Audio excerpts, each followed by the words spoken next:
Waqt Glam illum, Miley Cyrus, Amy Schumer, it-ħejjija għall-Oscars u George Michael 8 snin wara mewtu. Iżdissa se nibdew b'Kate Winslet. L-attriċi li tibqa' mfakra l-irwol eċċellenti tagħha fil-film Titanic u rebbieħa ta' Oscar u onuri oħra mid-dinja ċinematografika, Kate Winslet attendiet tal-premier tas-serje li se jkun qed jintwera fuq l-istazzjon Amerikan HBO. F'din is-serje meqjusa fil-ġanr ta' dark comedy, Winslet tagħmel il-parti ta' kanċillier ta' reġim awtoritarju. Is-serje fiha biss 6 episodji. Fis-serje qed jieħdu sem l-atturi Matthias Schoenaerts, Andrea Riseborough, Martha Plumpton u l-attur Ingliż Hugh Grant. Is-serje mistenni li jibda fl-Istati Uniti fit-3 ta' Marzu li ġej fuq l-istazzjon HBO. Guillaume, eyes here. And Guillaume, one more this way. Oh, come on. And Guillaume this way, please. Guillaume, straight ahead, please. Thank you. And over this way, one more.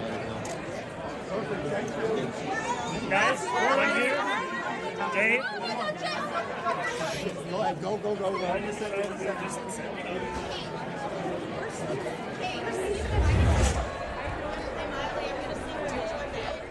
Il-kantanta Amerikana Miley Cyrus li kisbet suċċess kbir bis-single Flowers ġiet ikklassifikata bħala l-iktar single li inbijat is-sena li għaddiet.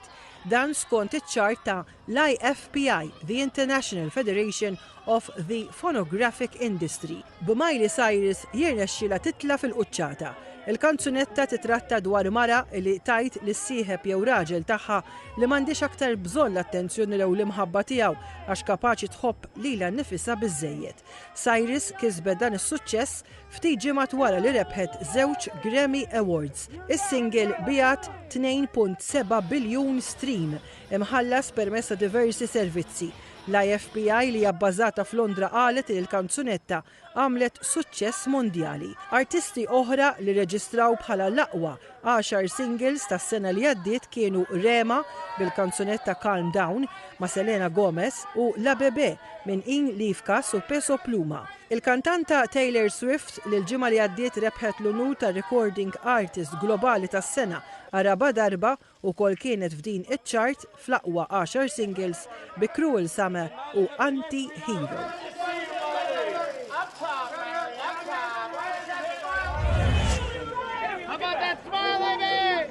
L-attriċi Amerikana Amy Schumer, rinomata għal films komiċi żvelat li għandha l-kundizzjoni Cushing's syndrome.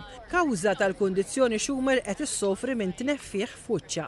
Hija qalet li dan seħħ minħabba doża qawwija ta' injezzjonijiet bl-steroids. L-attriċi, rinomata ħafna għal film komiku I Feel Pretty, qalet li hemm diversi tipi tal-kundizzjoni Cushing's syndrome fejn uħud minnhom jistgħu iwasslu anki għal mewt. Qalet iżda li fil-każ tagħha m'hemmx effetti serji u hemm possibilità qawwija li tfiq. Schumer f'intervista qalet li trid tqajjem kuxjenza fuq din il-kundizzjoni u biex tiddefendi wkoll il tant nies li spiċċaw fil-mira ta' kritika minħabba id-dera tagħhom ikkawżata minn din il-kundizzjoni. Appellat biex in-nisa iħobbu lilhom infushom huma kif inhuma. Skont il-klinika Mayo, il-Cushing syndrome isseħħ meta l-ġisem jassorbi wisq mill-ormoni cortisol. Bil-kundizzjoni tista' twassal għal żieda fil-pis kemm fil-ġisem u anki fil-wiċċ u tista' wkoll taffettwa s-saħħa mentali tal-persuna.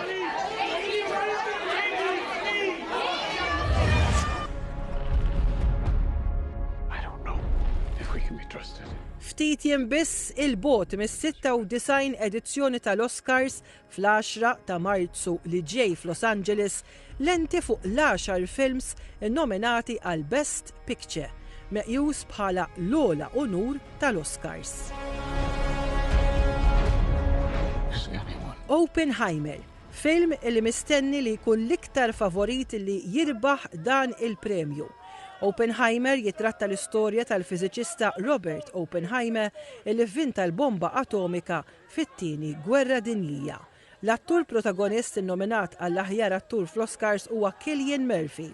Il-film Oppenheimer diġà kaxkar 5 Golden Globe Awards u 7 onuri mill-BAFTAs.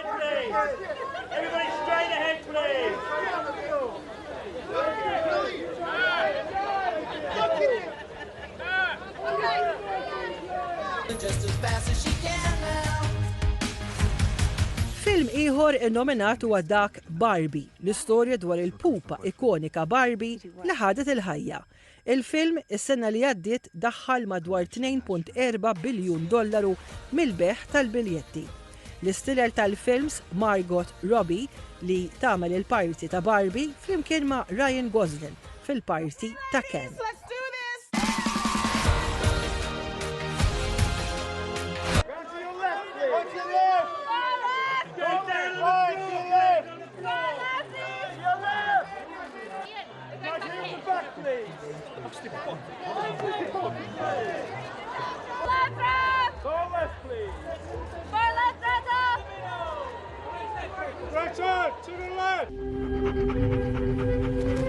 Film ieħor innominat huwa Anatomy of a Fall, drama bbażat fil-qorti li rebaħ il-Palm d'Or f'Cannes u kiseb għatta onuri bħala film b'lingwa barranija u minħabba wkoll l-iskript eċċezzjonali tiegħu.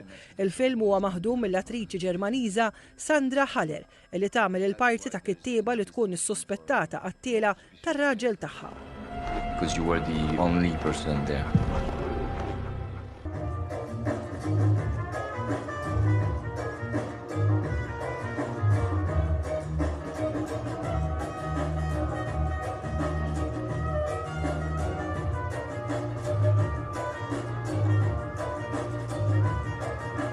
Pour la présentation en compétition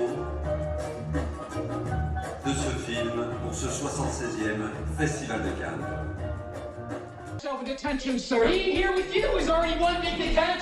The Holdovers jitratta l-istorja bbażata f'boarding school qrib Boston l-Istati Uniti fis-snin 70. Storja dwar għalliema, student u kok li jispiċċaw f'din l-iskola fi żmien il-vaganzi. Paul Giamatti innominat ukoll bħala l-aqwa attur għas-sem tiegħu f'dan il-film. What's wrong with you? There's nobody here, okay? You stay out of my way and I'll stay out of yours. Let me sleep.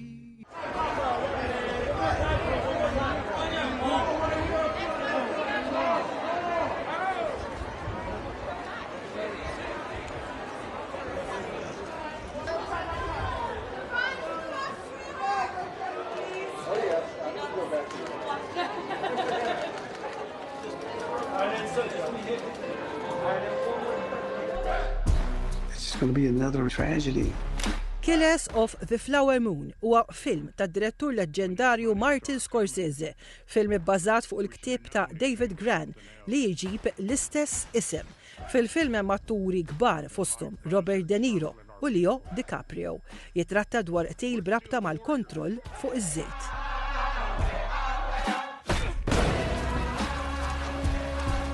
I ought to kill these white men.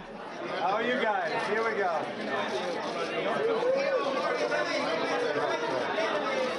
And over here. Guys, to your left, please. To your left. Good time. That's right. Thank you. And then everybody looking down, you do the center, please. If summer doesn't sing in you, then nothing sings in you. Maestro huwa storja dwar ir-relazzjoni komplikata bejn il-kompożitur u surmast Amerikan Leonard Bernstein u l-mara attriċi tiegħu Felicia Cohn Bernstein. L-atturi prinċipali huma Bradley Cooper u Carey Mulligan. Oh, she's so beautiful. Tell me about her. Oh, she's wonderful. She's a lovely girl. What age are we living in? One can be as free as one likes without guilt or confession. Please, I know exactly who you are. All right, straight ahead. Straight ahead, all together. Everybody straight ahead.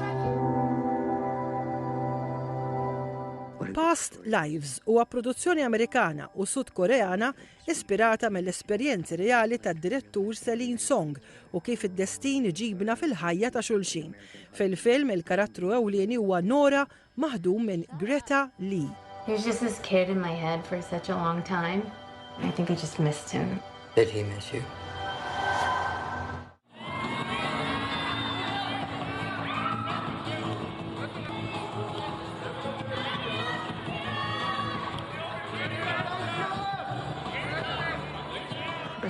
at an accelerated pace.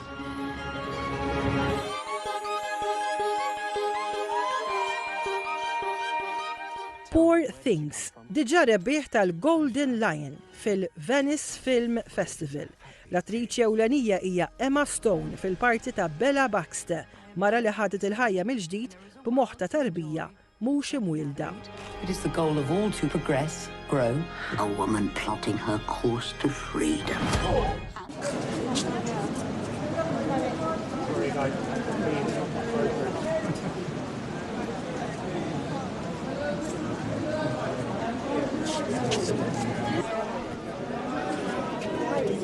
Just getting a few shots of Emma if you don't mind. Sorry.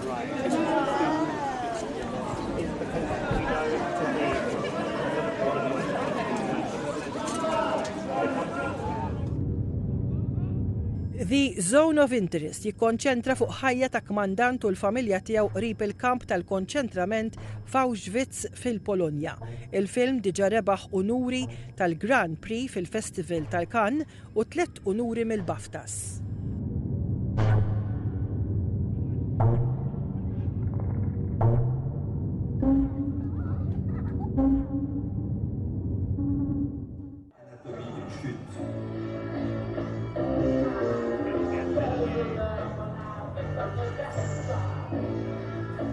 Monk, your books are good, but they're not popular.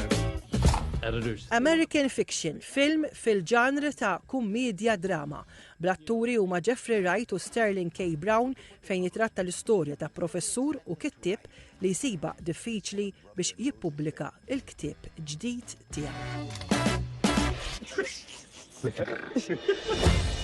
I'd be standing outside in the night. Deadbeat dads, rappers, crack. You said you wanted black stuff. That's black, right? Hopefully that this will be a lesson. This will serve as sort of an example for Hollywood in the future when they are sort of...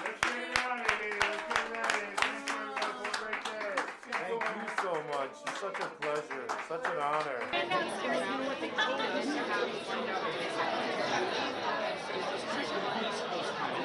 Thank you, guys. One for me. Thank you, sir.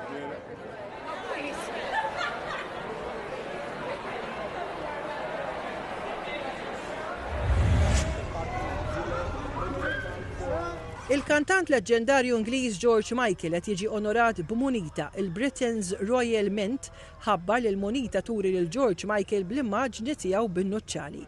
Il-munita ġiet iddisinjata mill-artista Sandra Deana. Michael, illi kien parti mill-grupp leġġendarju Wham, kien wieħed mill-aqwa artisti ta' żmienu u maħbub minn miljuni ta' fans minn madwar id-dinja. George Michael kiseb is-suċċess fit-tmeninijiet mal-grupp Wham u wara vara l-karriera tiegħu bħala solista u kien mit fil-miliet tal-2016 fl-età ta' 53 sena. Il-munita hija parti mill-kollezzjoni ta' Royal Mints bit-titlu ta' Music Legends. Muniti oħra fil-kollezzjoni huma ta' David Bowie, Elton John u l-grupp leġġendarju Queen.